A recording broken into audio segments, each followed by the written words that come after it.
Hello, everyone, and welcome back. We are here with three Momentum 2021 Spotlight artists.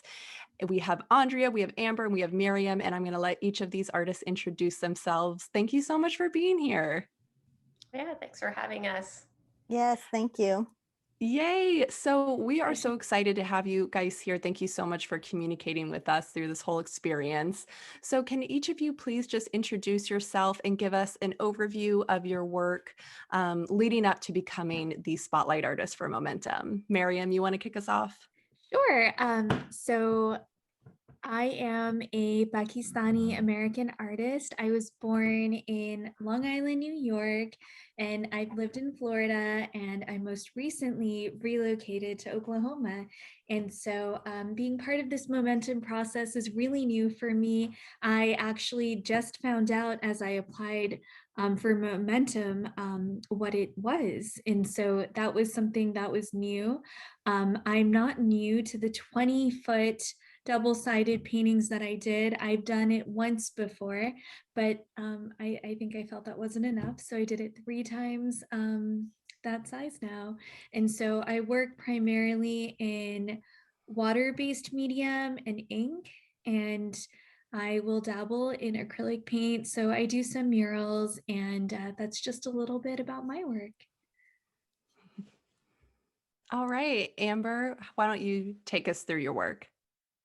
Okay, Yate Minwagishiki Bojo. My name is Amber DuBoise-Shepherd. I'm a Native American artist. I work in oil paintings in mixed media. I'm also Navajo, Sac and Fox, and Prairie Band Potawatomi. So a lot of my artwork correlates with my Native American tradition and heritage as I was growing up. So that's a huge influence in my work, and especially for this spotlight exhibition with Momentum this year.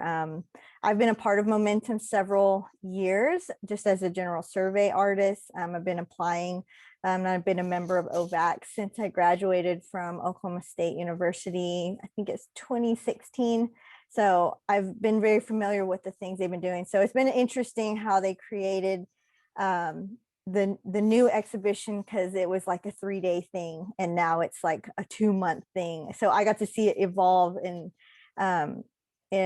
very thankful for the OVAC staff for getting everything together, and despite COVID impacting everyone the way it has. But a lot of my work in Spotlight is a lot of black and white, and I know we'll talk about that later. But I'm very colorful. I like a lot of color in my artwork. So these were very different. And I also added like audio of native languages into it. So it's been a very interesting process. So it took, my work went a different direction a little bit, but it's still familiar with it being large drawings. So so we'll definitely talk about that later with more details. Oh, So we so will. We're so excited. Andrea, you want to take us through? Yeah, so my name is Andrea Duran-Cason. I am born and bred in Oklahoma, but neither of my parents, I'm first generation. My father's from Mexico. My mom is from Aruba. So I try to incorporate that a little bit into my work, but I think just growing up in that culture, it comes out a little bit. But besides that, my work is largely focused on animal rights and animal justice. And that sort of came about after right before I went into graduate school. I went vegan, and I knew that it was something that I really I felt very strongly about, and I wanted to make my work about it. So that sort of led into working with a lot of different mediums. So I do installation. I really started as a painter. Painting's my first love, and I always kind of find my way back to it. And my work at for Momentum was largely painting based, but also incorporating installation and light, and thinking about ways that I can really utilize the space and make an effective impact with my work. So yeah, that's me. So you guys each kind of mentioned this a little bit, but now I kind of want to go into momentum specifically, because a lot of times when spotlight artists get this position, their work really does change and evolve throughout the whole process, which is a really cool experience of getting to be the spotlight artist. So now what does your work look like for momentum specifically, and what do you want that to convey to audiences as a spotlight artist compared to your previous work? So we'll go in the same order. I'll start with Marium. Sure.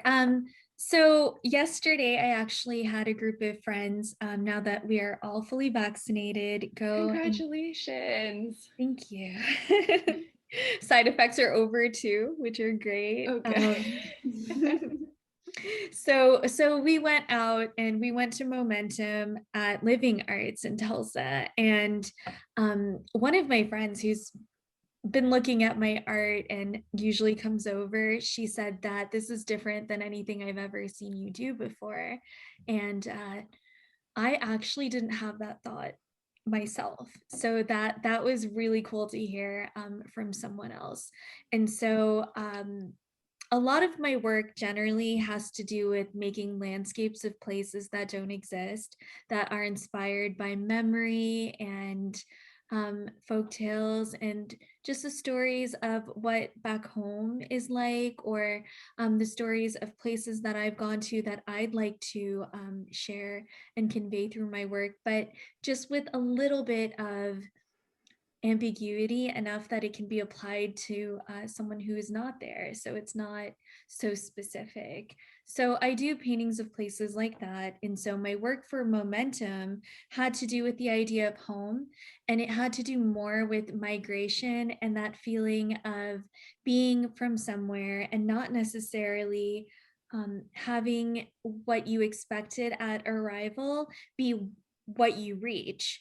So with that idea of awaiting arrival, like when you're an immigrant, like my parents who immigrated to the US, they came here, and it was definitely very different than what they expected. And they didn't have the internet to inform that decision in the 80s when they came here. They only had probably like word of mouth, other media, but it's not the way it is right now for someone who were to migrate in this current era, this current time. So a lot of my work has to do with my personal, probably the most personal work I've ever made, because it has to do with my story and my hope for the future. So a lot of times when I was working on this, I was thinking about the legacy that I was leaving behind. So that's what's different about my artwork. I think usually the lens was on the past. And I think in this work, the lens got to be on the past, present, and future. And to be making this, I think for all of us during a pandemic, that was really, I think it gave us a little bit of like tunnel vision, or a little bit of a different perspective than we would have had if life had been just as it normally was. Thinking about this process, what's really interesting is that right before I started these pieces, I was already commissioned to do a large oil painting, a 10-foot by 2-foot oil painting for the first American Museum. So that was a challenge within itself. I've never done an oil painting that large and at that strange size. It's a very difficult size and maneuvering it and everything. But I also, with these pieces with Momentum, they're about almost 4 foot by 4 foot. So, and there's 3 of them. So doing that large piece, then going right into these large drawings, both of them were a big impact on like how big I can like get to and how big I can go, even larger maybe. So I don't know, I usually work at a smaller size, but a lot of my work is to me very personal. Just like Marium, I have a lot of personal experiences and background with my Native culture. I grew up in a very traditional Native American house. And I've said this in other talks and interviews. One of my first memories was participating in a Navajo sand painting ceremony at the age of 5. So I remember things from way back. I might have even been younger, but I remember it. And I remember the smells and I remember the sounds. So it's that culture, my culture has been with me for a long time. So through my work, and especially with these ones, I really incorporated some things that are more personal to me, but also with the language made it even more so, because in these pieces, I didn't translate what they say. The title kind of gives you an idea, but to me, the idea of the pieces was to have people kind of interact more with the piece and kind of really absorb, listen to the language, read the words within the piece that were added, and then looking at the action or the narrative being conveyed, and maybe somebody can connect with that or figure out kind of like spend some time like what are they saying? I don't know what they're saying. And I know sometimes people are like, they want to know. So sometimes that gives it a more mysterious type vibe, but also allows people to want to reach out and learn more maybe about Native culture through my work. So I always get tons of questions about my work anyway with previous pieces, like, why are they doing that? Why is this here? What are these blue-faced spiritual beings? Everyone wants to know things, but I think sometimes, especially with these pieces, it was more of a step back for me and taking the time to create pieces that were more more intimate with my culture, like, and kind of showing people kind of the way how I see it. And it was just a lot more in depth, and then working with my family too, to translate these or get the spoken language recorded and everything. So that was a fun process as well. So yeah, that's so cool. I love all the different layers there. Gianna and I have kind of talked about the idea that art puts forward and visual culture puts forward as language, as a universal form of communication. So it's really interesting to hear you kind of play off the different ways that can take a turn. Andrea, how about you?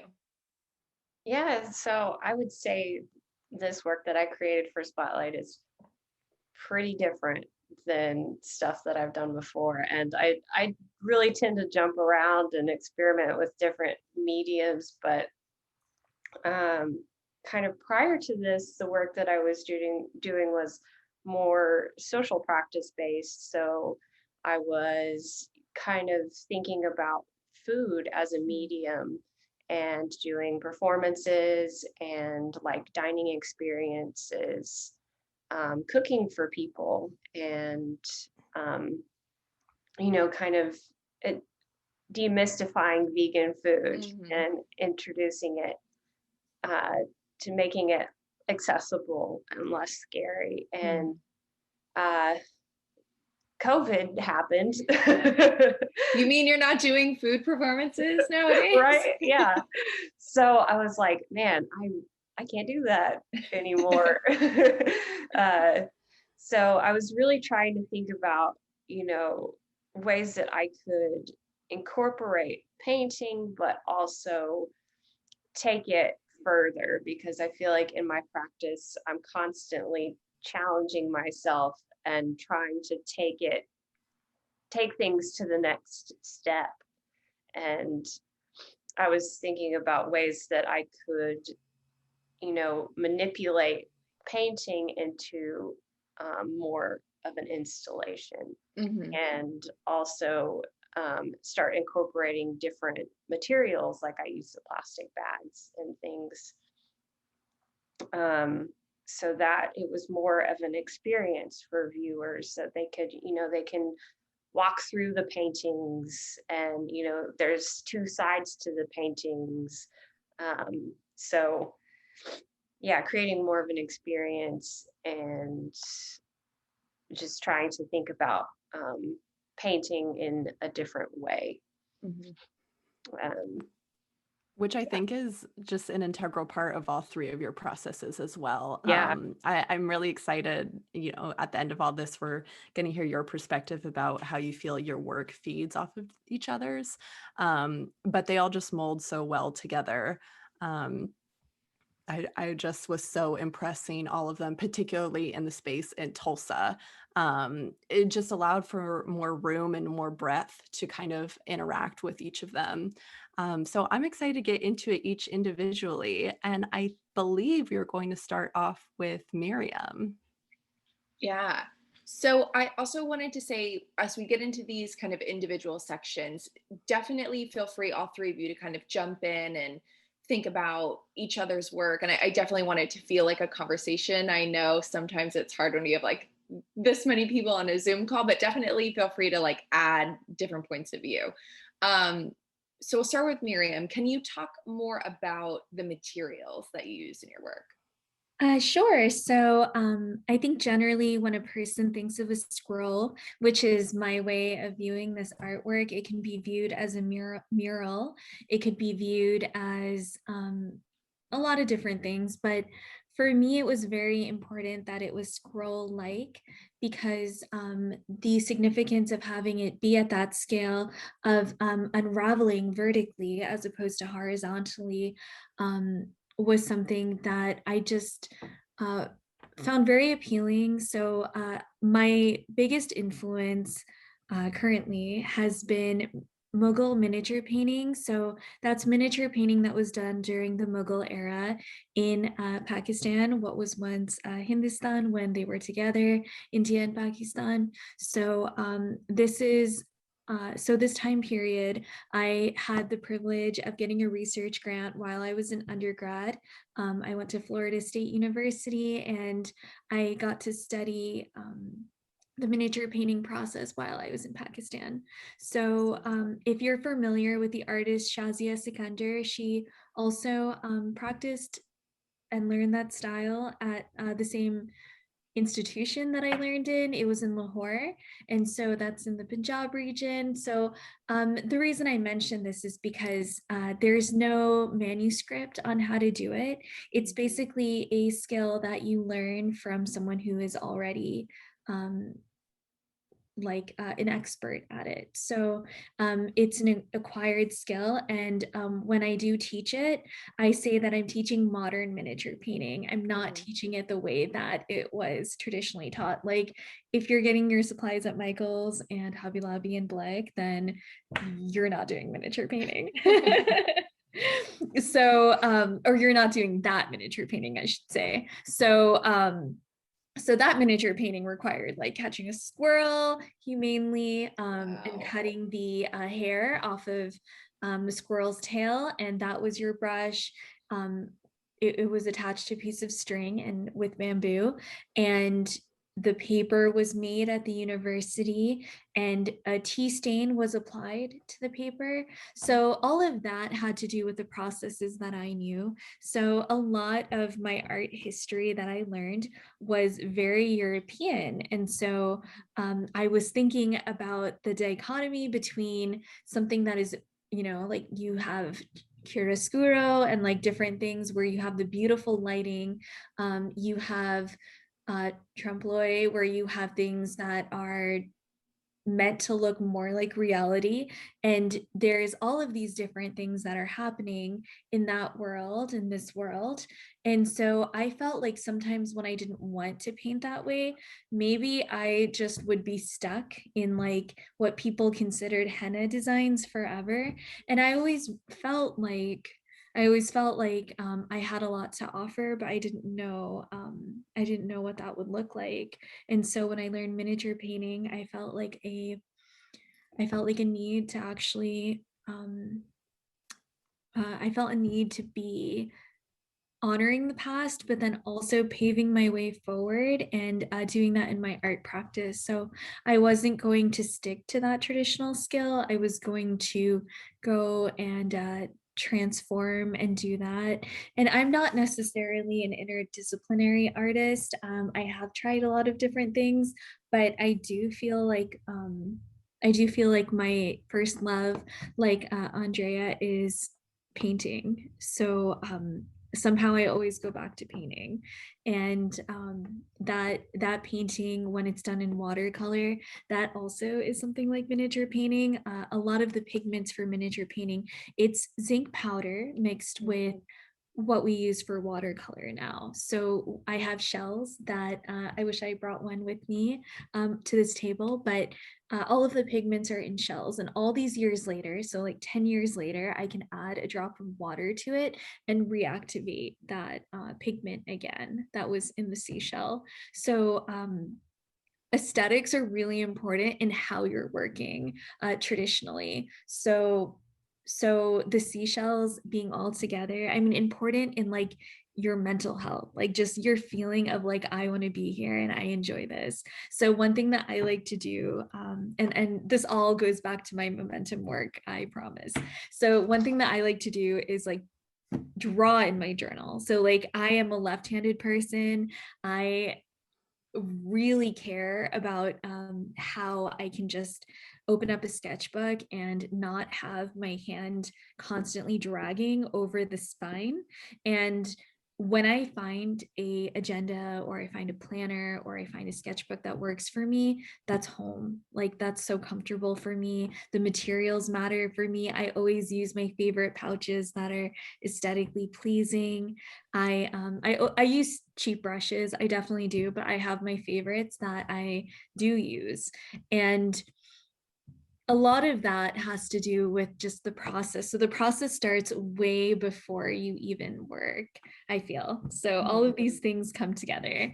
And with my work, I didn't do it on fabric or anything else like that, or any like in marble. I like to say that I didn't work in stone or marble because one day, if this happens to be one of those things that is still around, maybe someone made the effort to preserve it, maybe they didn't, but I am actively always working on making myself okay with the fact that things can go away and things can be ephemeral like that. So I bought this printmaking paper, and it's Stonehenge for those that are familiar with printmaking, and it has that deckled edge, which really needed a lot of care and attention as we were working and as we were installing, because with the deckled edge, it's already torn, it's already fragile, and like, you know, just like maybe like an unsewn hem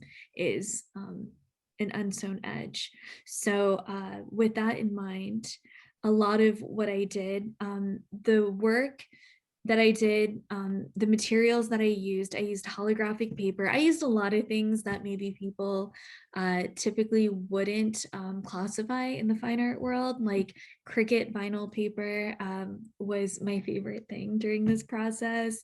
And I did use my Cricut to do a couple of vinyl things in this work, but majority of what I do is just hand cut and meditative, and I love that. And so I use decorative paper in my artwork. I primarily used acrylic paint for the sake of having work that was less translucent and more solid. So I worked with that, and I tried to use my acrylic paint in ways that it mimicked watercolor. So that was what was happening in my work, and a lot of glitter, a lot of shininess, a lot of iridescence. And that goes, I mean, that's just something I practice everywhere in my life. So I love that. I love shine and ornamentation, and that shows in the work. Marium is hands down the most like glittery, shiny person, like beautiful inside and out human being I've ever met in my entire life. So I can speak to that is a true statement. But in prepping for this interview, I actually researched the Mughal miniature painting, and it was really wonderful to see that you had that experience and to see how that painting style, as you said, is on a very miniature level, to see you exponentially blow that up into this very macro scale, and then also put your own flair on that. A lot of your work, I feel, is very gestural. And when you talked about the different drawing and painting methods that you implement, because each one, it, you know, separates each object and symbol in the way that you have drawn it out. Almost reminds me of I'm stepping into an animation with different kind of animation techniques. Like it makes me think of Into the Spider-Verse or like Anastasia, where there's different types of animation happening. And then I also just think that transcends space really well into the concepts that you're talking about. But that leads me into talking about this heavily personal iconography that you display in your work. I want to talk about how you went through making those decisions between symbols and icons and patterns, and how that's recognizable to certain landscapes and very distinctive based on what traditions you're harking back to, but also where it opens up for broad interpretation. Because as I talked to you about in Tulsa, there was two things that I love to see, and it was rainbow fish and Brahms. So please, please walk us through rainbow fish and Brahms. The Brahms of it all makes my heart like so happy. So happy. I crave Brahms chocolate shakes, like, because I don't have them anymore. It's just, it's to see like a piece of art about Brahms or incorporate it. It was like Marium had no idea, and I didn't want to be like this dork. Like my first social outing in a very long time, I was like, there's Brahms in this gallery, like she has no clue. But please, we're so excited about that. I feel like that panel in particular was a little bit made for me, but oh man, the rainbow fish. So I feel like I'm talking about her all the time, but I have a daughter and she's 8 months old, and she and I read books all the time, and we love Stregonona. Stregonona is life.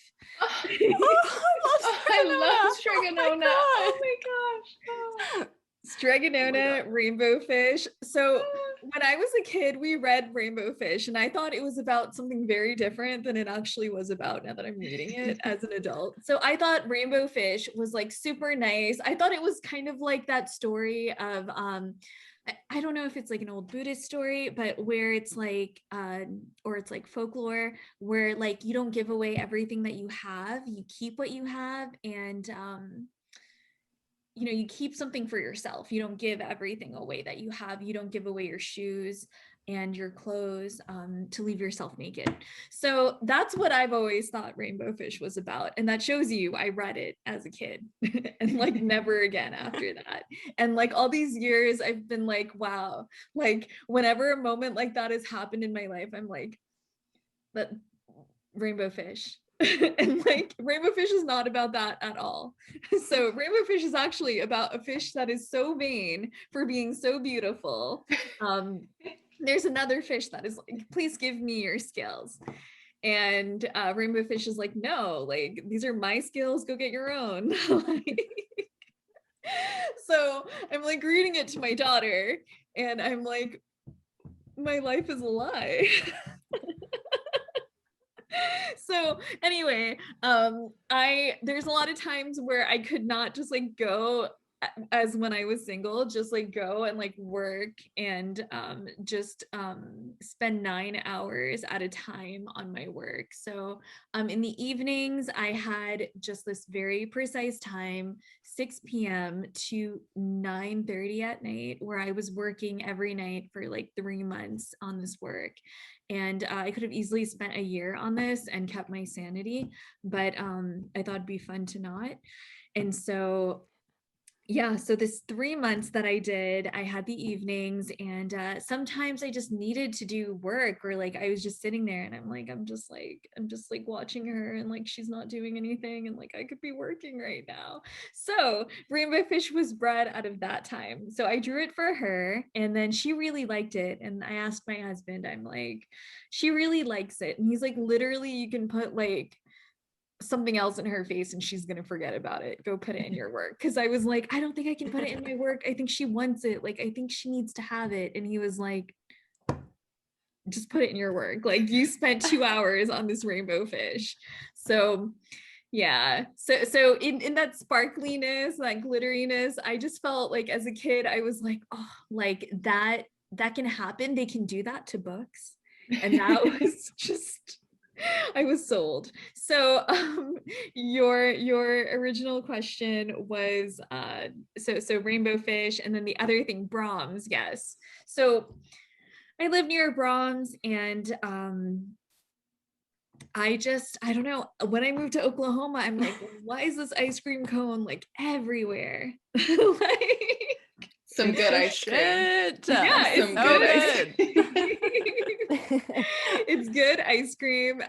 But I was just like, it just felt so much like a part of the Oklahoma landscape to me. Yeah. Because I know For like sure. Florida Yeah, has this that makes thing. sense. Yeah. And so like as I left left Oklahoma for Florida a few times in my first year. I was barely in Oklahoma my first year living here. So I've only lived here a year and a half. I went to Pakistan and for a month, and then I went to Florida, I think 3 or 4 times, just just for reasons and to see family and feeling homesick. So really like having my daughter was the first experience where I started to feel like Oklahoma is home and like this is the landscape for her. So a lot of her toys make their way into my artwork. There's toys that I've had as a kid that showed themselves in my New York panel that also are repainted and can be found in my Oklahoma panel. Just like the Fisher Price rainbow rings that a lot of people have, like the stack of rings. And the other side of my work that is not American is the Pakistani side. And so that side depicts more of that Mughal aesthetic, Persian miniature painting referenced, Eastern painting. So a lot of, because of the geographical location, Pakistan is right next to China. So a lot of Chinese painting influence comes into miniature painting. And interestingly enough, Rembrandt actually was inspired by Persian miniatures, and he did a lot of small portraits. And that was something that he was really interested That's in. so cool. Oh, that's cool. Because a lot of what you're doing, I mean, I can harp on and on about like the internal and the external landscape, but I think that idea of like self-portraiture is coming through when you do talk about subjects like you are. Um, and as silly as it might be, bringing up something for myself like Brahms in your Oklahoma panel, even so, there's a reason why I connected to that landscape, and that was very instantaneous for me. So kind of flowing into, as you talked about your New York panel and your Florida panel and your Oklahoma panel, I want to talk about how you're shifting through all these different emotions as you're not only making this artwork visually, but you are interpreting so many memories and the landscape, your identity, and also what this future reality might look like and how those are understood like through your lens as an artist. Most definitely. So I think the motivational factor through my artwork was that I am not going to be around forever. That this work will hopefully, maybe, possibly outlive me, or at least be something that I can explain to my daughter Sophia one day. And I have pictures of her like standing on top of it, like totally like desecrating it with her feet.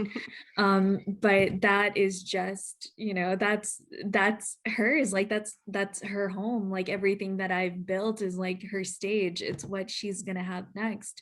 None of this is gonna belong to me forever. So a lot of it has to do with like letting go. And I had to do a lot of letting go in this process, letting go of perceived outcomes of things. I think the biggest thing I had to teach myself, and I'm not a structured like type A person at all. I'm like, today I feel like going to Brahms, I'm gonna go to Brahms. Who's joining me? Like, I'm impulsive. Me. I will come with you. Like, like I'm an impulsive person. Like if I feel like doing it, I'll do it. But then like you ask me where to eat at the wrong time and I don't know. So like it's just impulsivity and like random things. But when it came to my artwork, I was so like laser focused every day. There were some days that I would just like, there's some tears while I was making this work, because I'm like, I can't do this the way that I thought that I could just like mechanically get it done. And I'm like, never in my life have I known myself to be someone who can mechanically do things. I do things as I feel like doing them. So that was really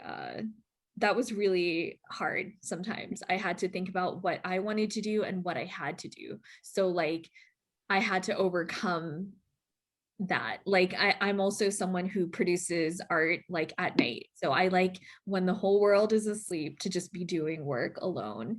And like I have to break that now, because I don't just do that anymore. Like my time is my daughter's time. My time is everyone else's time as well. So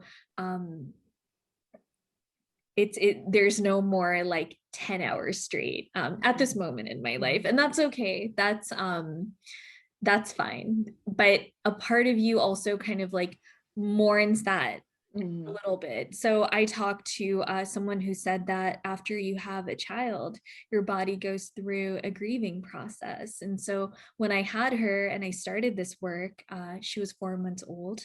And so she was 7 months old when it finished. And I felt like I had to process, you know, having her and not being with her sometimes. And if that was okay as a mom to like prioritize like that. But I always I guess like it's not necessarily like mom guilt. I feel like that's like a little bit too superficial of a thing to say for how I was feeling. So I was just feeling like this moment is really important, and I have to be around people right now that believe that this is really important. And I definitely feel like I am blessed with that, but it's like you also have to like, you know, pull yourself out of imposter syndrome really fast, because other people's time with you is at stake. So there's a lot of emotions that I was feeling. And so that whole feeling of like, I'm not going to be around forever was also a little bit like a doomsday thing. Like I had to be a little less like intense about that. I had to make it fun. Like, yeah, like Rainbow Fish is going to be part of my story, and that's fun and that's fine. And you know, in this process, just a week ago, I think a week and a half ago, my grandfather passed away, and he's my biggest connection to Pakistan, because I would stay in his home when I went. And it was just, I don't know, like he's a great grandfather to my daughter. And I just think about those things, and how like who knew that the day after he would pass away, like no one thinks about what their future is going to be like, that his granddaughter is going to be at the Tulsa opening of Momentum, showing artwork and having a panel on display and saying, this is my experience of my time in Pakistan. So that was a kind of surreal thing to experience. So a lot of processing alone. So I think as any artist, you just feel a little bit lonely when you're working, but like that loneliness is what like, I guess like breeds all of this amazing work, because you can't do it in the middle of a conversation. But you have to just always, at least in my situation, keep yourself centered to a degree. You have to like know yourself a little bit. So I had to re-know myself when I was working in order to make this work, because it made me realize how much I don't look at myself in my other work. I just love all of the different layers that you're bringing to a human experience. And I think that's something Gianna and I talk a lot about, and I struggle with, is like, how can I like this thing like so much and then like something that's completely opposite to it? Or how can I think about like all of these perpetual dualities that take place in the course of a day? Like how can you process that? And then I feel like senses of guilt and places of the day, and then other times that kind of goes out the window. So it's just really interesting to hear you talk about that, how you're putting that into a visual medium, how you're thinking about all these experiences, that you're internalizing them and then putting them out. I love it. Yeah. Thank you. And it is so incredible and surreal, as you said, that, you know, right up until you made this work, your daughter had only been in this world for 3 months. And then as we finally embark on the last stages of this artwork being on display for Momentum, such a significant person in your life that also influenced this body of work is no longer with us in this particular life. And I can speak to how it can feel so isolating when you are making a work of art, but I hope that you know, and from what I have experienced with your artwork, is how welcoming and inviting it is, and how you bring all of us together through that artwork. So it's absolutely incredible. Bianca, get your ass down here because we're going to Brahms and you're gonna go look at this artwork. Oh my gosh, I would love a Brahms date. That sounds so fun. So I want to switch gears a little bit and kind of go back to materiality with Andrea. So as you talked about, you work in different mediums, ranging in performances, video, my headphones falling out, interactive art, and then with Momentum, medium of light is at play. So when you have an idea for a new work, how do you decide which medium is best to convey that? Yeah, so for me, I mentioned that I, like started out as a painter, and it wasn't really until I was kind of finishing up undergrad that I started becoming interested in installation and kind of pushing painting further, because for me, I, you know, I love I love painting. I love doing it, but there was there are limitations to it, I think, in the ways that I wanted to have my voice heard or influence the viewer. Mhm. And so for me, I think efficiency became really important in my work, especially as I kind of switched, concept an interest into animal rights, because I think like I had a critique one time, and he said, the critiquer or the critter, he said, if you want to if you want to change people, get out of the gallery. And that was a really turning point for me in my work, because thinking about it, I'm like, a painting's not going to turn anyone vegan, like, and, kind of, we go to art gallery openings and we sip our wine, and, someone can be eating cheese while looking at my painting and being like, oh, that's a nice painting. But like, they're not going to go, oh my God, I'm going vegan tomorrow. Like, As they're eating their cheese cubes. right. And that sort of efficiency in art really became important to me, because I was like, well, how can I really influence people to change behavior? Because no one wants to be told that they're doing something unethical, like no one wants to be preached to. And there's that whole preachy vegan trope, which is why I named my cookbook that, as kind of a retort, owning that label. But it's funny because I feel like I get preached to more than I preach to other people.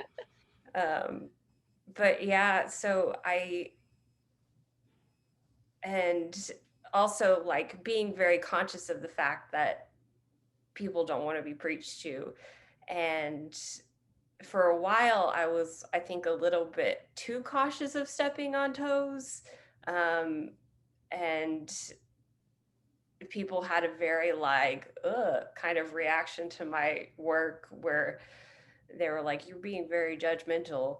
And I'm like, well, I could, like, you wouldn't tell someone that's making work that, is about sexism or racism, you wouldn't tell them that they're being judgmental towards racists or sexist.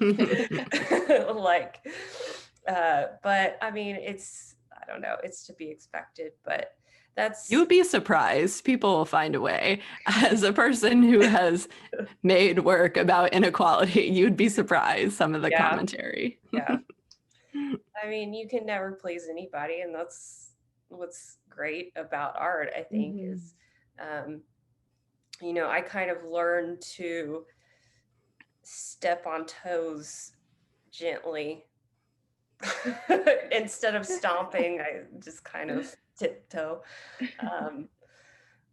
But yeah, so that's where I really started becoming interested in food, because I was never, I had never really like been into cooking or anything before I went vegan. And then after I went vegan, it was like this whole new, which is funny because people think veganism is so limiting for food. And once I went vegan, it was like this whole world of new food and ways to cook, and things just opened up to me. And I became really interested in food just as a medium, because I was also like spending less and less time in my art studio and more time in the kitchen.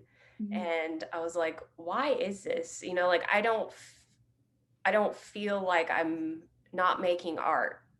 I feel like my medium has just switched.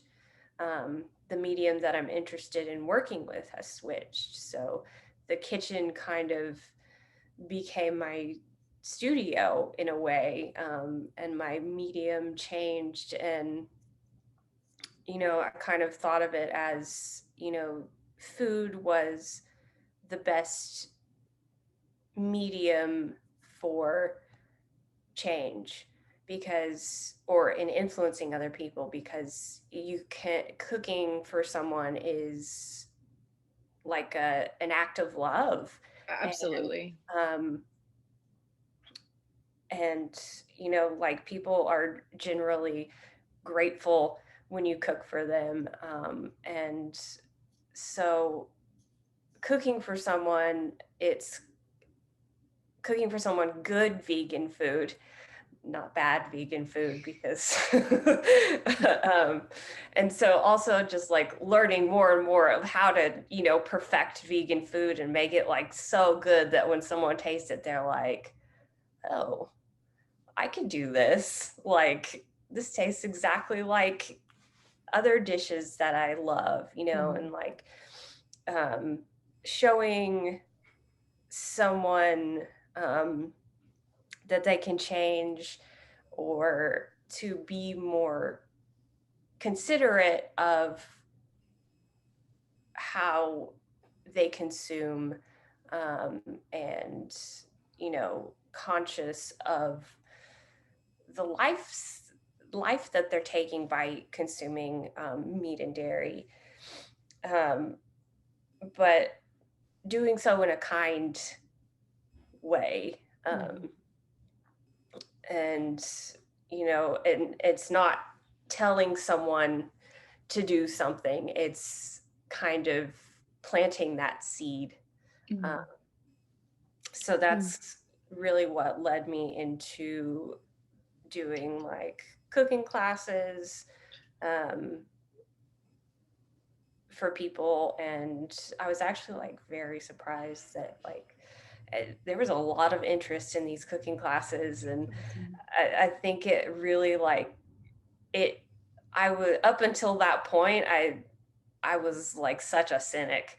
I was like, you know, people don't care about animals and they don't care about veganism and they don't want to change. Like I was such a cynic, and um, and yeah, there was like so much interest in these classes, and I was like, oh my God, you know, like it made me be a lot more optimistic um, in in in people. I absolutely love everything that you're saying. I'm not a practicing artist, but I think my art is cooking. If Yeah. my creative side is definitely cooking. Um, and I tell my boyfriend all the time, I don't think there's anything nicer that you could do for someone than make them a meal. I think that's like Absolutely. the most amazing act of love and friendship you could do for someone. And I think that food and art, like you're pointing out such a really interesting point of art history as well. Like not only art that is about food, but thinking about food and performance as well, and that lineage of that. But what you're doing, I mean, food in itself is a conversation piece. I'm thinking about like conversations that you have at the dinner table when you go out with people. You're going out for a drink, you're going out for food, for a meal, and I think that it's such a perfect way to talk about the issues that you're bringing to light. I mean, what people do is talk, and encouraging dialogue Mhm. around the thing that they're consuming is so fascinating. I love just the all encompassing aspect that your work has in that sense. Yeah, another thing as well, I what I appreciate about your work in particular is just providing the information and the knowledge. Food is also just such a complex and difficult relationship for so many people. And so I think just having more impactful work like this, and also in interactive and interdisciplinary spaces as you're describing, is just so essential to those relationships with food that people have. But I want to kind of switch gears, and I want to talk about the work that you created for Momentum. I'd like for you to tell us a little bit more about the dialogue that you're creating here between animals and humans, because it definitely follows that lineage and that path that you were talking to prior to this question. But I think it's definitely targeting a different issue in particular. Mhm. And so I'm also just kind of curious, you know, what are those other kind of questions that you're hoping to instill in your viewers differently from that other work you were describing? Mhm. Yeah. So in this piece, I kind of am switching gears, more looking at um, like human animal relationships, more conceptually, and um, and so for me, I always kind of go back to this idea of like this human animal like hybridity that's been lost. You know, like I really like in John Berger's, I don't know if you've read it, like Why Look at Animals. He talks about this this human animal hybridity that's been lost. And he constantly kind of makes references back to this metaphor of the gaze, and how we, human and animal, we have lost that reciprocated gaze, so to speak, like seeing and respecting one another's place in the world and soul. Um, so, like, there wasn't this hierarchy of humans, you know, seeing themselves as conquerors of animals, or seeing animals as something that, you know, humans still killed animals and ate animals, and used their bodies for things, but it was out of necessity. Now we really we don't need to eat animals anymore. So it's not out of necessity anymore, but there was this mutual respect. The animal respected the human. The human respected the animal for their place in ecology and the world. And so having these two bodies in my work is really wanting to showcase that in a visual language, creating these merging of forms and using light to create almost one body that is both human and animal, but you could also just say animal because, humans are animals. And that we have, they just like, I don't think we give animals enough credit for having complex, interior lives that humans do, but if you think about it, like, we're all cut from the same cloth, we're all, made of stardust. So like, why wouldn't they have thoughts and feelings and emotions and just like we do, we see it with our, we have pets and we know that they have personalities, and so why wouldn't a pig or a cow or a chicken have a personality and be able to feel emotions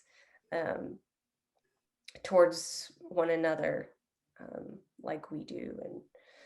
And so yeah, that's kind of the idea behind that merging of bodies. Yeah, by implementing the body, so to speak, humanizing the issue and the impact at hand. Absolutely. Going off of that answer you just gave us about the human animal connection and how we're related, are there other aspects happening in your work that lead to different conversations because you specifically represent human bodies through representatives of kind of female anatomy? Yeah, so I've always been interested I've always liked painting female forms because I think in a way it's always come up in my paintings as almost like this Mother Gaia figure. And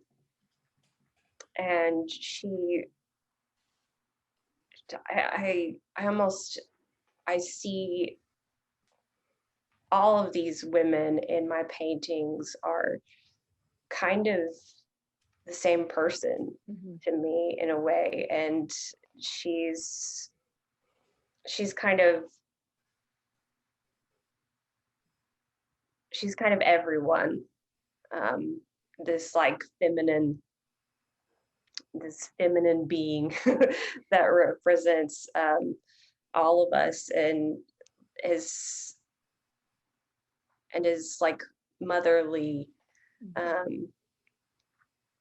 And so I think also like I started making connections as well towards the feminine form and animals because historically and still we, the female body has been, commodified and objectified and used, and so have animal bodies. We see them as objects for our use.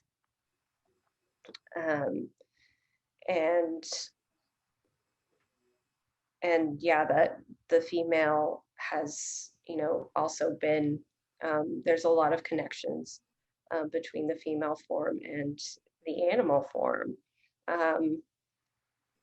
But I think also in this piece, she is going back to like that kind of motherly, sort of figure. She kind of represents humanity in a way, in that we are so, we can kind of be at once so like motherly and nurturing towards animals and their environments, and at the same time we can also be like incredibly cruel and horrible towards animals. And she's almost like this kind of chimera that represents this duality of human nature. And I think that she represents that kind of following into my past work as well, because I've always been interested in that. I feel like that duality of human nature comes up a lot in my work, but in different subjects, but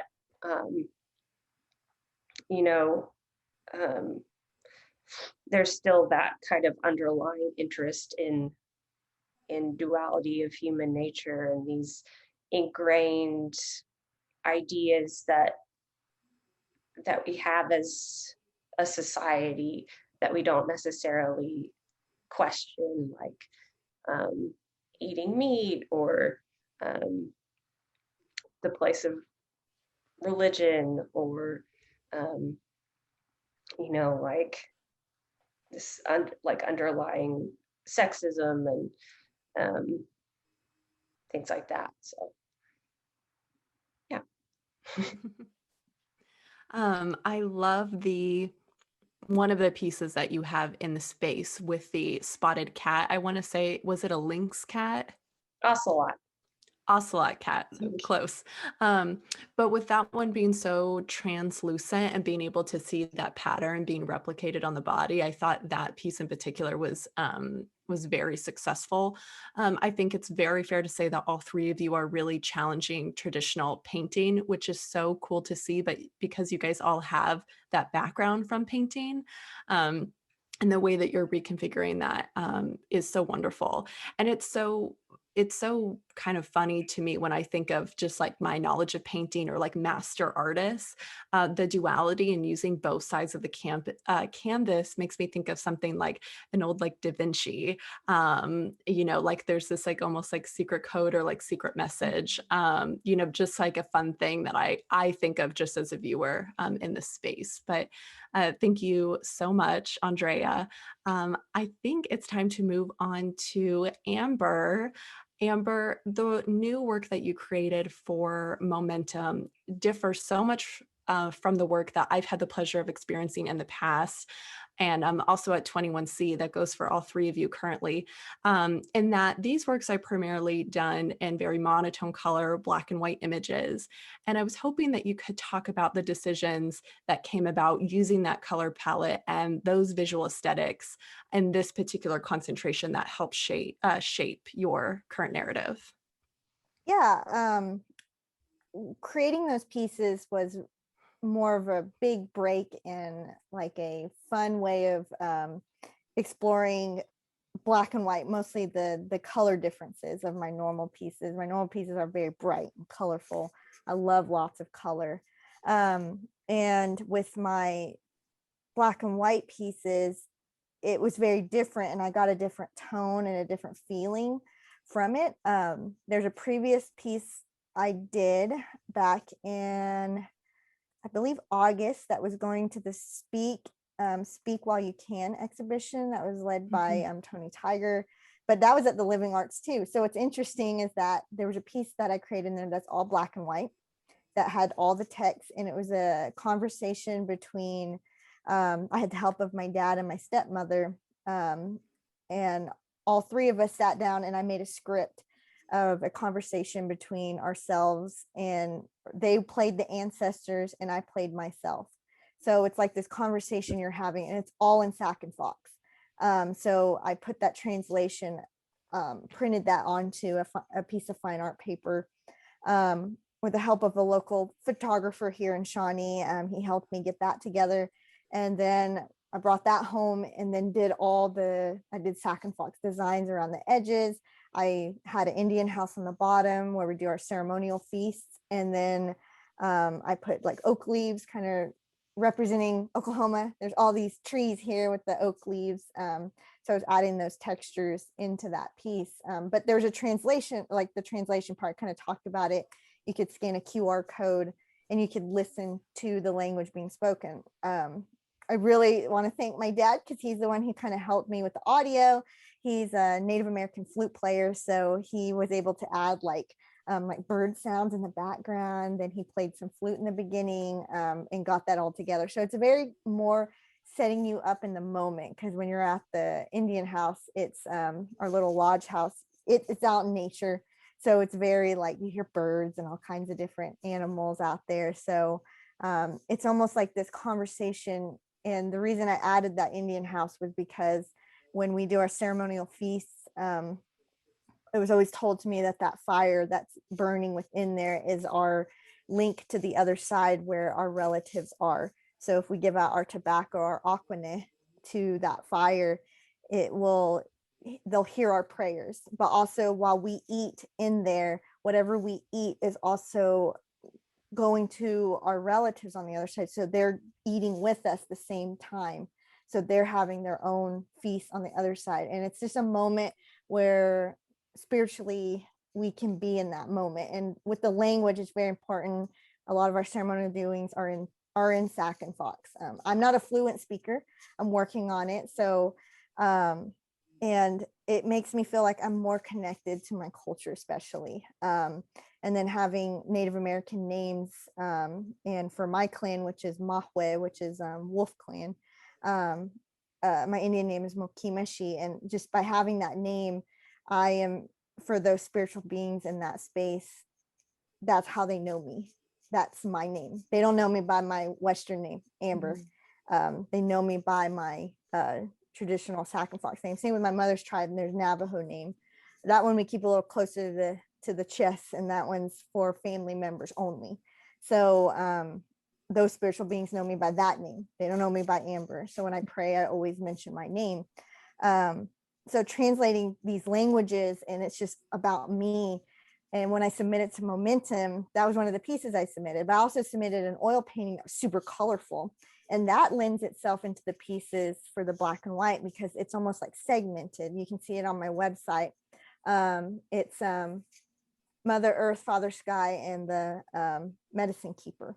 So it's like a representation of Father Sky and Mother Earth providing all these things for us, for medicine, food, all these different things. And then us in the middle having to keep everything in harmony type of thing. So we're the medicine keepers, human beings are. So there's a woman in all red, and she's holding her bag and her medicine pouch and everything. I added a tobacco plant, and I added, I did add for Oklahoma, I added the scissor tail in one section, since I grew up here in Oklahoma.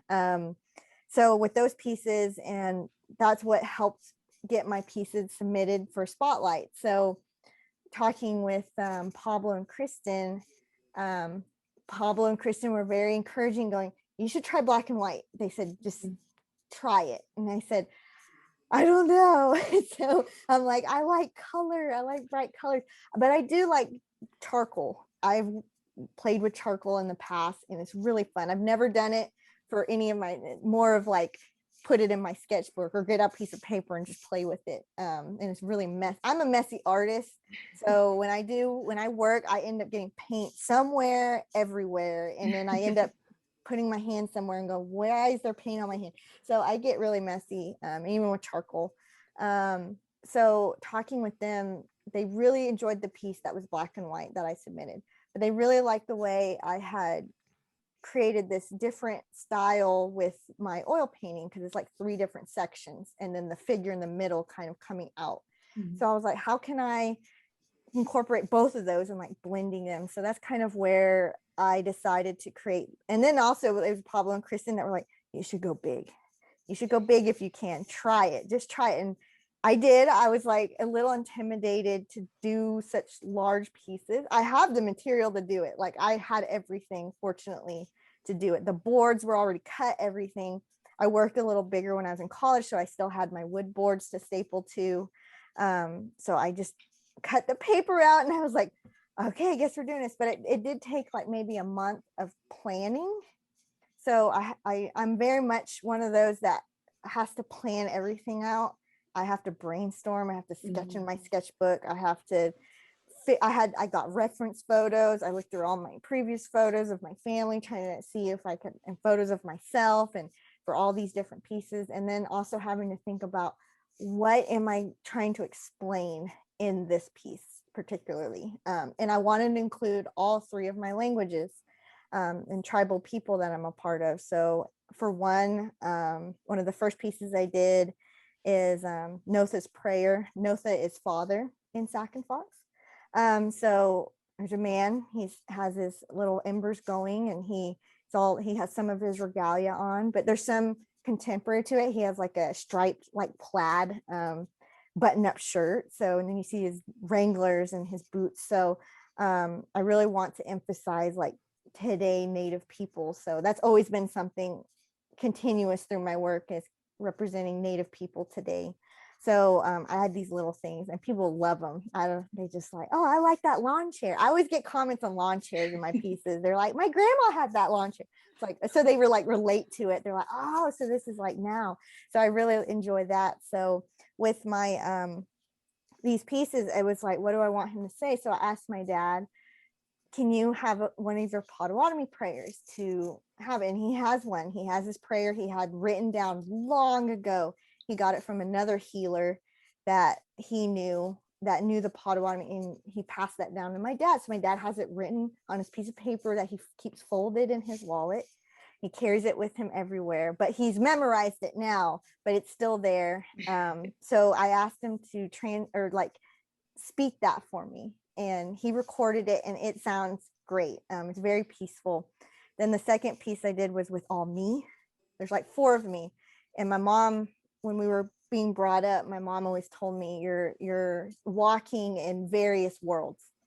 You're walking a very different path. You're walking 3 different tribal people's paths. You're walking in a Western world that doesn't quite understand our Native culture completely. So you're going to have to balance. And then of course there's differences between my tribal people.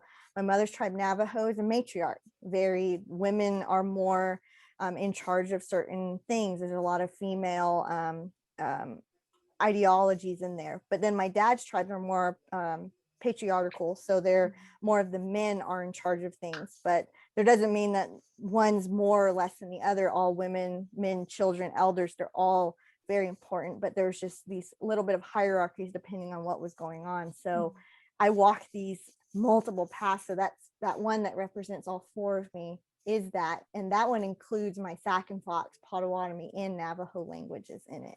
So you're hearing 3 different languages when you listen to that audio. And then the last one is representation of like my mother's, and that's my mother speaking. My mother's fluent in Navajo. That was her first language. Then English. She grew up on the Navajo reservation. So she grew up in a very traditional Navajo home. So she grew up with everything. And so I got to be a part of her world in that aspect. So I asked her to help me speak that part of the language, and she was real happy to do so. So, and then I included like things that are significant to me, but I also added like imagery of like what if my Sac and Fox Potawatomi in the corner with oak leaves. And then the rest of them are symbols. And then at the very top, a lot of people I could see when I was watching people at the gallery, they were like pointing, going, what are those things? So maybe this will answer that for them, as spiritual deities. So some of our spiritual beings that we pray to represented there. So and so I feel like a lot of these pieces are very personal. Just like Marium's pieces are very personal to her. And I could see that when I looked at her pieces. And I felt that connection too. It was like trying to figure out and read her story visually. And that was very nice. And then like the rainbow fish, I love the rainbow fish, by the way, too. It's is lovely. I read that book too.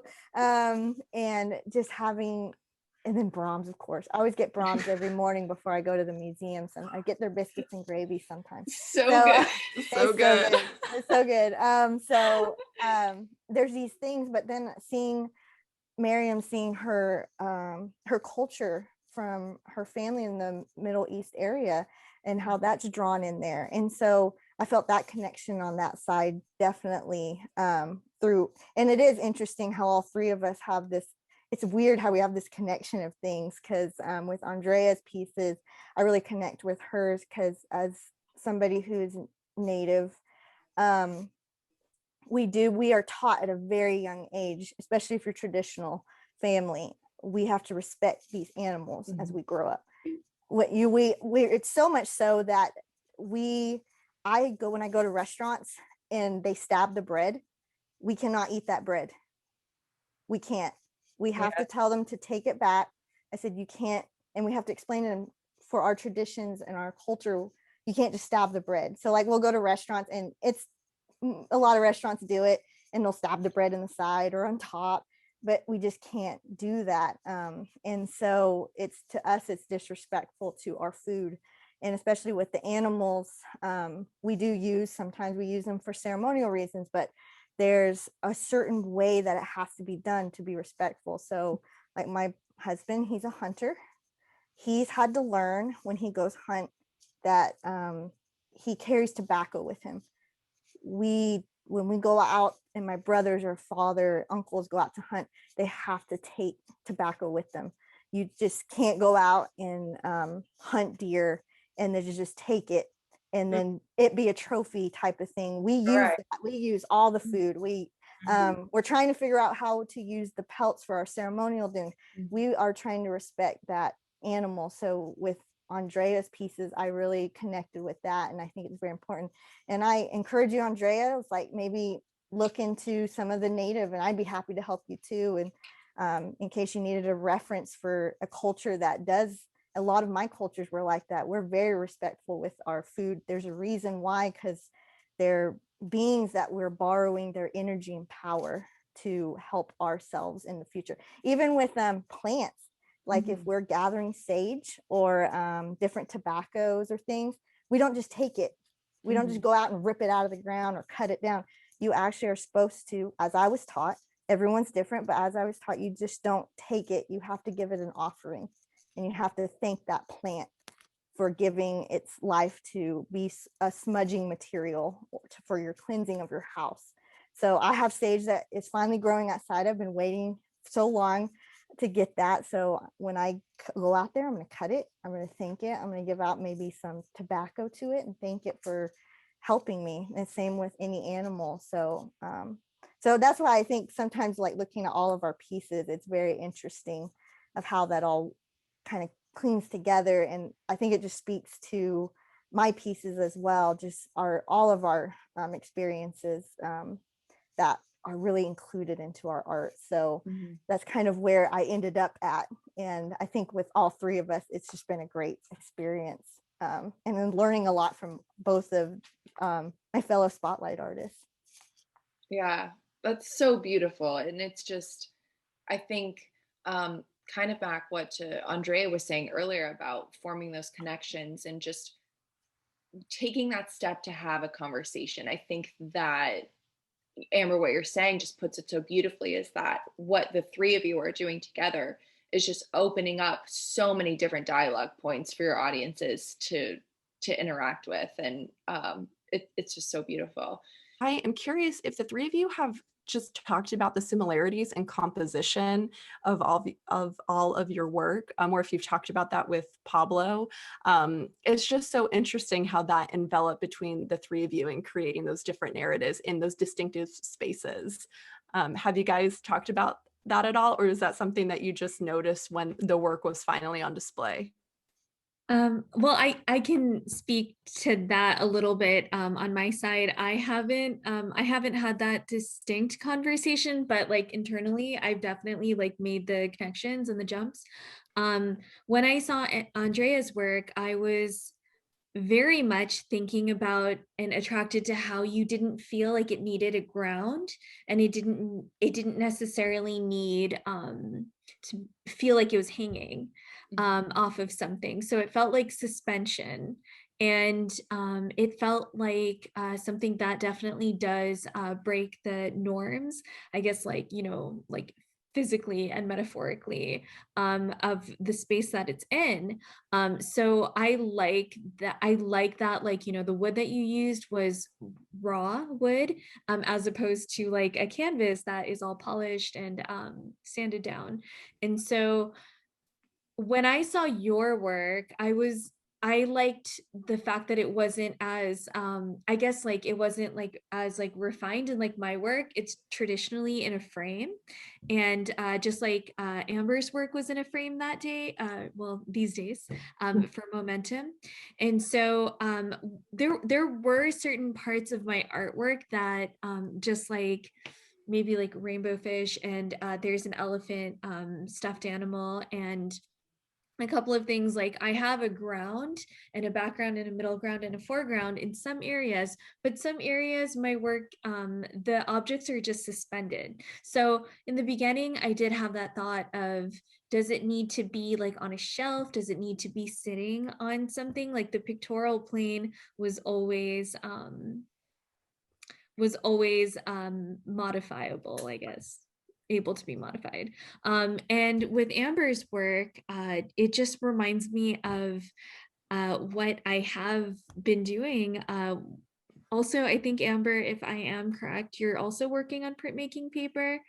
Um, It's like a mixed media. I do know what type of paper you're using. When I worked at Oklahoma State, I was in charge of organizing all of the art. So I got really good at, I could just touch a paper and look at it, and I could be like, ooh, yes, I know what this is. So the paper, I didn't know what paper you used. So I was really interested in like, ooh, that's pretty neat. I use like a mixed media, heavier weight paper. But now that I know there's like a printmaking paper out, I might have to get me some of those rolls and play on them for something. So yeah. so I notice paper quality, and I do know it feels like we use like flat work, but at the same time making our what we're trying to speak out come across to audience and viewers. Like it just all came together very nicely. I did want to talk about in your OVAC video interview that you guys all did, which we are also going to share on our YouTube page. We'll just link it as part of our art news. So everybody can definitely go check those out and watch them as well. But you mentioned, Amber, in this video that you come from a museum education background and how that translates to your art making experience, because as museum educators, and me kind of throwing myself in that mix, we want to explain and share all the facets of the artworks all the time. And you speak to this a little bit, but how has developing like this body of work helped you accomplish your goal in wanting to leave room for your viewers for that interpretation and both visually and audibly with the sound component in the gallery, and just giving them that breadth and that room to discover the things that you are talking about, and hoping to instigate that feeling in the learner? Yeah. What's really interesting is here I am in this education position. It was something that kind of just fell out of the sky and into my lap. I'm very thankful for the staff at my museum for allowing me this position, because I was working there like part-time for a different position. They were like, educator left, and I fit all the qualifications, and it just kind of melted in. When what's funnier is that my whole family on my mother's side, they're all educators. They're one of my aunt or my grandmother, she just retired. She worked 30 years on the reservation in reservation schools for fourth grade. And my other auntie, she worked for special needs kids at her school. My uncle has a doctorate, and he's over districts of schools on the Navajo reservation. So, and then my other auntie was in kindergarten. The only one that's the black sheep, as I like to say, is my mother. She went into accounting and finance. So she's Oh, dare she? and she was like, she's not a teaching type. I would never take her class if she had one. I'm not being taught by my mother. I love my mom, but she can be harsh when it comes to criticism. But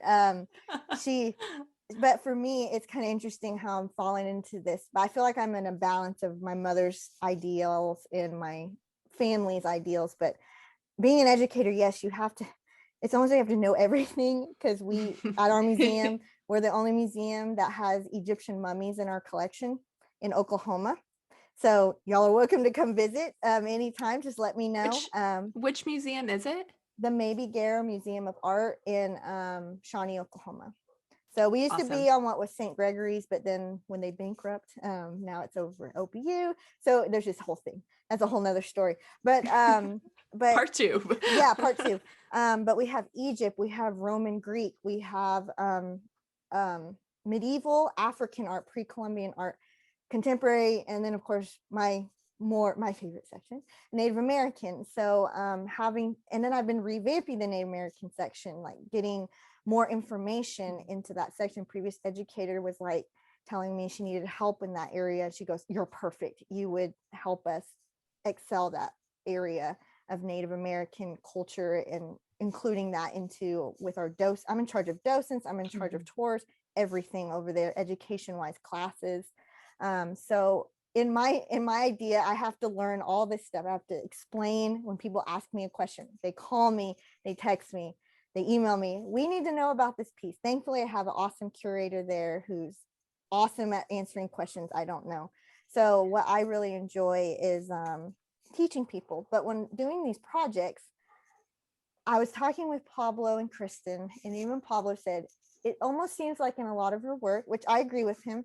I was like, yes. And he helped me be like, it's okay to not give away everything.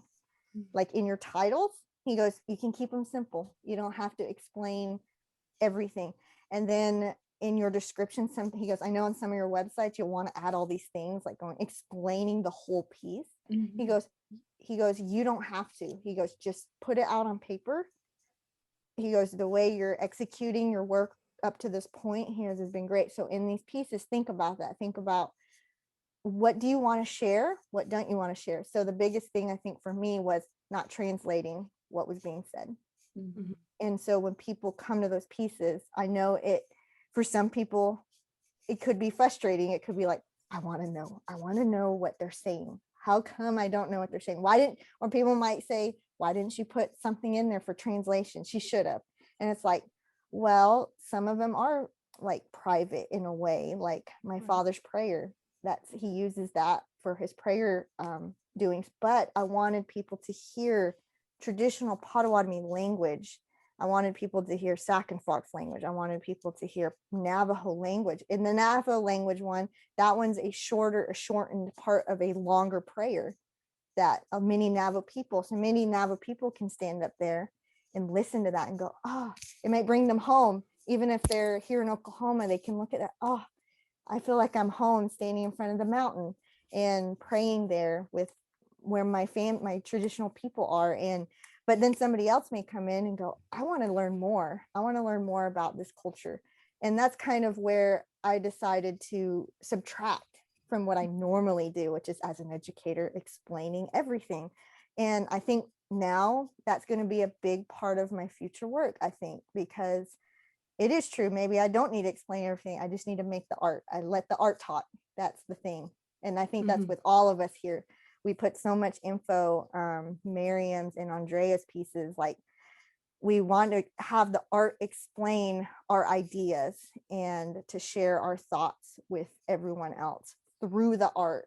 And to me, I always tell people, especially working in an art museum, that how do we know about all these ancient cultures? Through their art. That's how we know. And I don't know, sometimes I get frustrated with people like, well, art's not important. I'm like, well, if art's not important, then we want to know anything about Egypt. We want to know anything about Roman Greek. We want to know anything even further back with our ancient ancestors, with the cave paintings. Like there's that creativity with human beings. We have to create, we have to make things. And so that's the part where as an educator, I'm like, no, art's important. It's so important. I think art should be everywhere. And I think it helped. And music too. Music is everywhere. So, so as an educator, I think too, with my art, I can take a step back. Now, when it comes to other, like the museum, I can put my educator hat on. When I go at home and in the studio, the artist hat on. So I can decide what I want to share, what I don't want to share. So I think with this project, it's really helped clarify that for me, especially. So probably for my future works, the titles may be simpler, and the idea or the project may make more mystery and people going, what is this about? So I definitely like that. And it keeps people talking, I think is important, and interacting and want to learn more about my native culture. I do feel like sometimes I am a culture bearer for my people, which can be good and bad, because then people rely on you for all the answers, but then sometimes it's like, I don't have all the answers. This is just, like I said earlier, it's like, this is how I was taught in this, and other native families are different. So I'm just sharing my experiences. Can I add to that? In this moment, I just kind of had a connection I made with my artwork. People can detach themselves and sometimes think that there is here and then there's somewhere else. But with your artwork, it's like we are living on top of that right now. We are living within that right now. That's not the past. That's not like a far distant land. It's not Agra. It's not like, it's not Aladdin. It's what is here right now. And I think that is the same with Andrea's work. The animals and how we treat them is happening right now. And it's like a call to action, I think, or compassion. So I see that in both of your works. Yeah, definitely. Amber, the last question that we had for you, you kind of answered. You talked a lot about this collaborative effort that your pieces are kind of centered on, bringing in your family members. And we wanted to ask you, what are some of the things that you really value about the process, and what are the challenges that you've learned from that? So I think you did an amazing job answering that, but I just wanted to make sure before we ask the last question to y'all, if you had anything else to add to that. Well, I've like I said, I've grown up a lot with my native culture. My mother seems to be a little more, honestly, because she grew up very traditional. My late great grandmother, she was very traditional Navajo woman. She only wore Navajo skirts. She never wore pants in her life but once. She always did her hair up. She always wore her jewelry. She lived in a hogan, a Navajo traditional hogan, for years, until she got older, where she couldn't get around as much. So she needed to move closer to my grandmother. So living around that has really helped. Language wise, I can, if I listen to Navajo language, I can kind of figure out what they're saying. Unfortunately, though, my mother and father had to make a very hard decision on moving back to Oklahoma from the reservation, and that had to do with education purposes. Education, unfortunately, wasn't the best at that time on the reservation, so it's improved drastically, thankfully, and they're including now cultural classes. They're including, and same here in Oklahoma, I'm very proud of all of my native relations here, and they're including classes. The other day I ran into a friend of a friend, and she was doing tutoring for Cherokee language, and she was sitting there with a student who's a little kid, and he's learning, and it was so neat to see. And it's just really nice to see that these things are coming back. And like for my father and I, he grew up traditional, but he still didn't quite know more about the language. So like with the Sac and Fox language, my dad, myself, and my stepmom is non-native, but she wanted to learn it too. So we took classes with the Sac and Fox language department here in Shawnee, and we learned so much through that. And I'm waiting for them to do the next round of classes. And for my mom, going out to reservation and just hearing that language, it just feels more connected. And talking about it with my family, I'm constantly learning more words, or sometimes I'll greet my mom in traditional language just to practice on something. So the only difficult part I find is I miss my family in Arizona. I haven't seen them in like 2 years because we didn't know COVID was coming. We were going to go during 2020 to go visit everyone. So that makes it really hard to go see everyone. I mean, yeah, we have phone and we have Skype and stuff, but honestly, there is like signal is awful out there on the reservation. So trying to do a FaceTime or any type of internet thing is hard. And a lot of houses out there don't have internet. So the best thing is just calling. But even then, sometimes your signal just drops and then you have to wait until they get to a spot. And so that makes it somewhat difficult. But every time I learn anything about my language, I learn more, and it makes me want to go and learn more. So that, I think with these projects, it's been a big, awesome, like eye-opening for me, like going, ooh, I want to learn more. So I'm trying to implement it. And like I greeted you guys in my languages, like saying hello. And I try to do that now at the museum whenever I get a chance to or say my native name, and just kind of incorporate that anytime I'm somewhere introducing myself. So it's just practicing, but also like inspiring. And maybe I'll inspire a young student, Native American student, to go out and learn the language, which has happened. There was real quickly, like we were doing a tour, and it was a Native American tour. I dressed up in regalia. I introduced myself in my languages.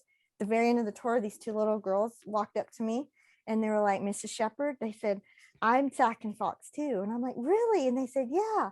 They said, and you know your Indian name? I said, yes. And I asked me to repeat it. So I repeated it. And they said, I have an Indian name, but I don't remember it. And they said, I want to learn how to say my Indian name. I said, well, go home, have your mom write it down on a piece of paper and just practice it. I said, practice your Indian name. That's important. I said, just go learn it. And they were just so excited to see somebody who is native like themselves, an adult who knows their language, and they got so inspired. And that's happened a couple more times they get kind of bashful. They're like, Mrs. Shepherd, I want to ask you something. And I'm like, yeah, sure, whatever. There was only once when I had a little kid ask me to be his mom because he said I knew what Fortnite was. So that was like the only time. I was like, they said I was so cool and kind. And then they said, and also, you know what Fortnite is. Will you be my mom? And I said, well, I have to talk about my husband with that. So I don't know. Amber is truly the whole package. Let's be real. Fortnite's always on my list too. So, I totally get it. Yeah. It is fun. I'm trying to keep in the loop with the kids, and I think that puts me in the in club with them. So then I actually played Pokemon cards with one student a couple weeks ago. I spent 30 minutes with him in my office playing Pokemon cards. So. That is awesome. Well, we want to be conscientious of your time. Thank you so much for spending this time with us this evening. So the last thing we want to ask you all is if, throughout this whole time, we've provided this like awesome thread. You guys have been going back and forth about all these amazing connections you see with each other's work. So can you give us a summary of your goals for the viewer, whether that's your work standing alone, whether that's as an the exhibition as a whole, or the three of you together? What are the thoughts that you want them to think about as they look at your work in particular for momentum? So Marium, I'll go back to starting with you. Sure. So I think with my work in particular, I think I definitely wanted to challenge the normal, like horizontal work that I did. I wanted to bring attention to the ceiling, to the ground.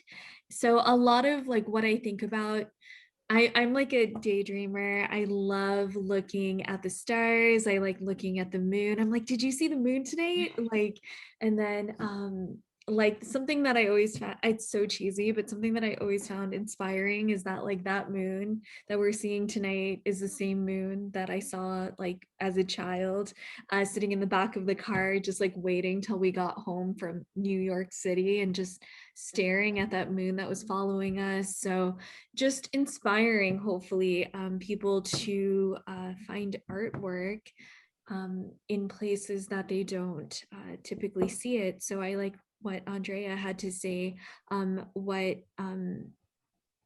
that statement about taking the work outside of a gallery. So I think like within the gallery, it's like breaking out of it. So how do you break through it? Whether it's like through the ceiling, through the ground, right?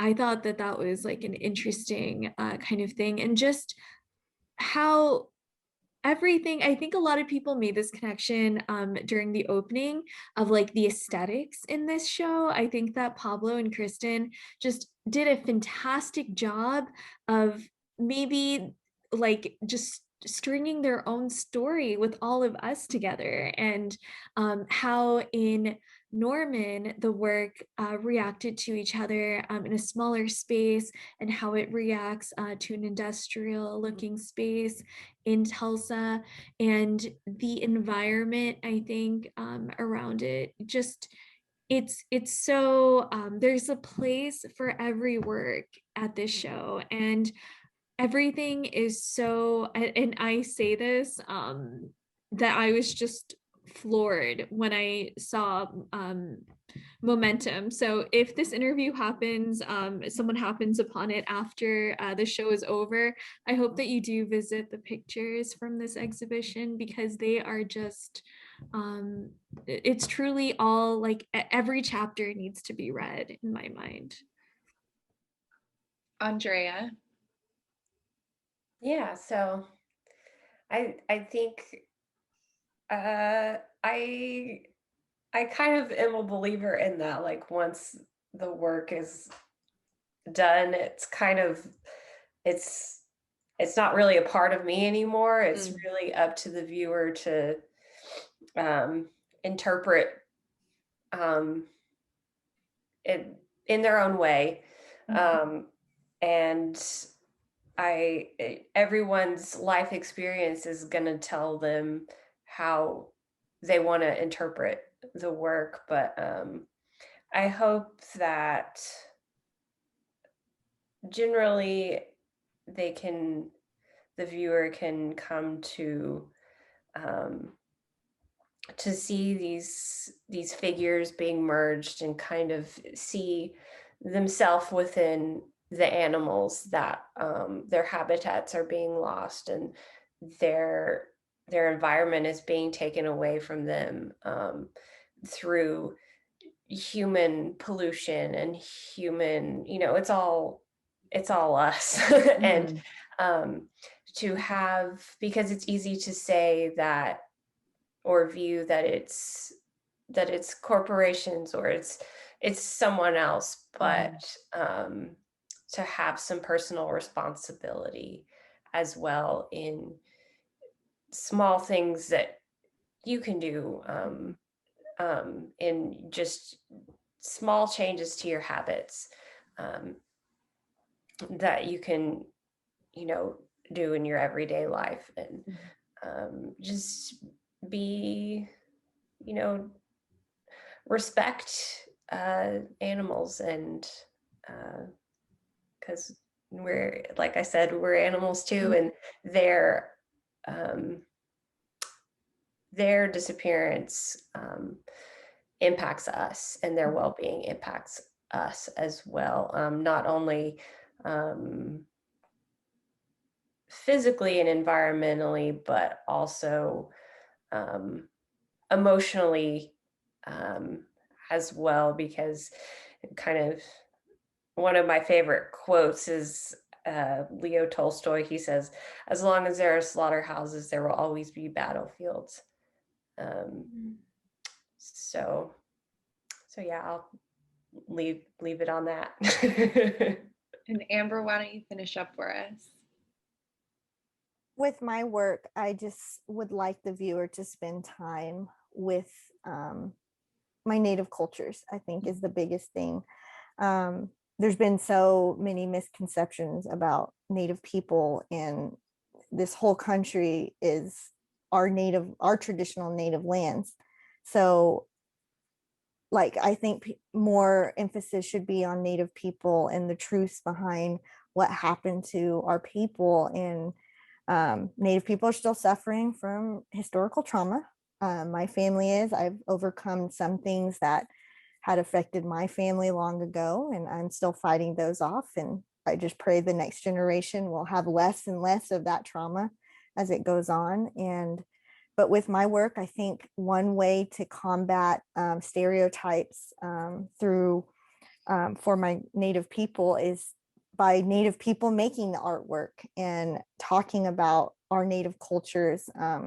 And I've learned too, it's hard to just sum up a whole group of people that are very diverse across this country that are Native, and our whole country is diverse now, very much so now. And to me, it's all about respect, respecting people's cultures. And my thing is, you don't have to agree with everything I say, because that's me. This is my culture. This is how I look at the world and how I was raised. And people can learn more about it, and just being more respectful for future when working with Native people and learning about Native culture and what lands you're on and things like that. So, and then stereotypes of like just with anything with Hollywood and all that stuff. And I think the best way to combat that is through the arts. And then to me, I'm more laid back. I'm more open to having people ask questions, and some of them may be a little insensitive, but I'd be willing to answer those questions in a respectful way, because it may break down that person's and just like Andrea had said, like sometimes people don't want to be, griped at for the way they are or the way they've been brought up. And so I feel like a way to do that is to kind of tiptoe around it and just kind of lay out your facts and just and you can't change people's mind. They'll have to do it themselves. And but for me, I just want to invite people to look at Native culture the way I see it through my eyes. And if I can do that through my art, great. I hope just people are just open, no matter who it is. I want people to have just a good time looking at my art. And even though these are black and white, they're not my colorful ones, but that it's just something to help connect them better with Native people of today. I cannot thank each of you enough for talking with us today. Thank you so much for being so generous with your time, and also just for creating a beautiful body of work and creating an inclusive and inviting space for all of us here on the podcast and in the gallery space. I'm so honored to have shown an exhibition with you guys. It's the first time, but I hope it's not the last time. And I just wish you all the best in moving forward after Momentum. The show comes down at the end of the month, at the end of April. So if you are in the Tulsa area or Oklahoma area and you have not had a chance to make it over to Living Arts in Tulsa in the Brady Arts District, definitely go check out Amber, Andrea's, and Marium's work there. So thank you so much again. And with that, we will talk to you all next Tuesday. Thank you. Bye, everyone.